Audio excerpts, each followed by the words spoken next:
Welcome to Kenton Teaches. Enjoy the video. In this video, I will show how to change Audi Emblem, full guide. Begin by confirming your model and emblem style, then gather tools and a replacement badge.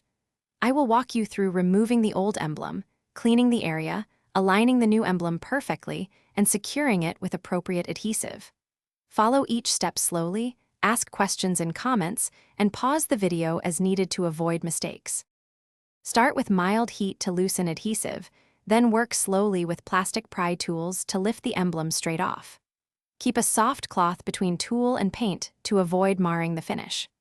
After removal, clean the surface thoroughly with adhesive remover and a lint-free cloth, making sure no residue remains so the new emblem will adhere evenly and look factory fresh. Dry fit the new emblem to confirm alignment, then use low-tack tape as guides for perfect placement. Apply a thin bead of automotive-grade adhesive or use manufacturer clips when available, then position the emblem and press firmly for the recommended hold time. Wipe away any excess adhesive immediately, and let the bond cure fully before exposing it to water or high speeds. Thanks for watching. Please subscribe if this video was helpful.